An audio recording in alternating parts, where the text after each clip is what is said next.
This Rise and Shine podcast series has been made possible by the generosity of the Zeidelman Family Foundation, which is committed to the unity and continuity of the Jewish people through meaningful and relevant Jewish education and wisdom.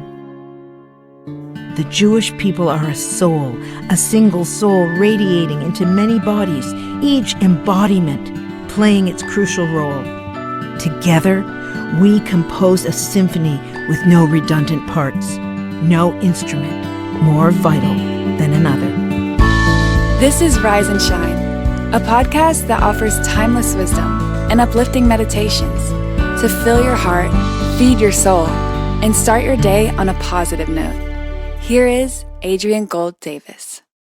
My nephew got married a few weeks back, and I watched with delight as my mother and siblings with all of our children gathered to celebrate his happiness.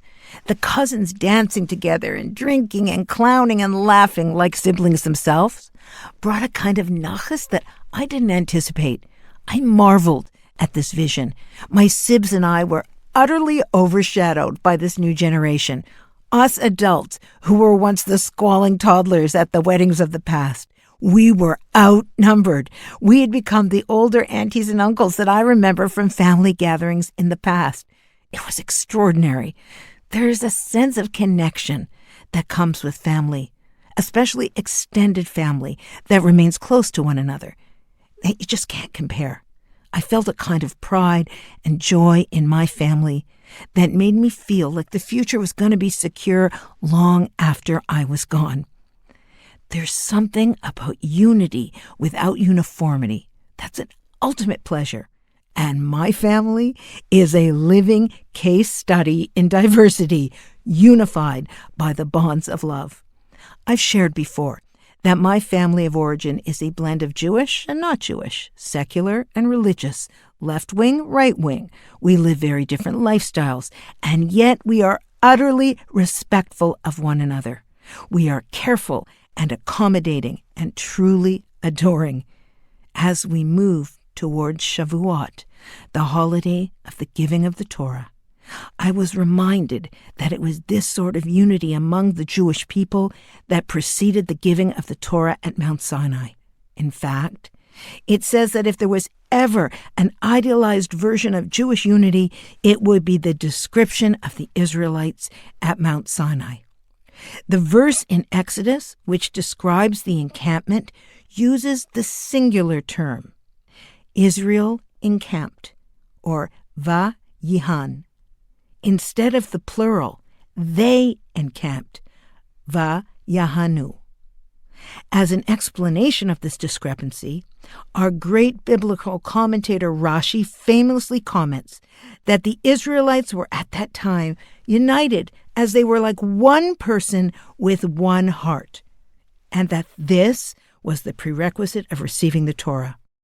On that night at the wedding, my family, my diverse, tattooed, pierced, wig, kippah-wearing, secular, Orthodox, unaffiliated family were as one. We were united in love, and it felt so right. It felt like the truth, like we truly are as one heart. The Zohar, which is the work that is the basis of the Kabbalah, tells us that the entire Jewish people are a single, perfect whole. We're called Am Yisrael, the people of Israel, rather than Dat Yisrael, the laws or religion of Israel. The word connection actually comes from the Latin connectere, meaning to bind together. And as Rabbi Ari Kahn wrote, just as the heartbeat sustains all the parts of the body, each with its unique role and function, so too the heart of the Jewish people must beat with unity, but not necessarily uniformity. Years ago, I heard this parable about a man who was sitting in a boat with others, and he pulls out a drill, and he begins drilling a hole at his feet. And the boatmates call out to him in horror, but he quickly reassures them. He says, "Don't worry, I'm only drilling under my own seat." So that famous commandment, to love your fellow as yourself, teaches us this ultimate truth, that in fact our fellow is ourself, and we are therefore also our fellow, connected, interconnected, the whole within every part. And even if we only drill beneath our own feet, the entire boat will sink regardless. We're called Guf Yisrael, the body of Israel.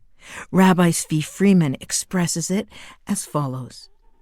As a nation, the Jewish people are a soul, a single soul radiating into many bodies, each ray shining forth on its unique mission, each body receiving the light according to its capacity, each embodiment playing its crucial role.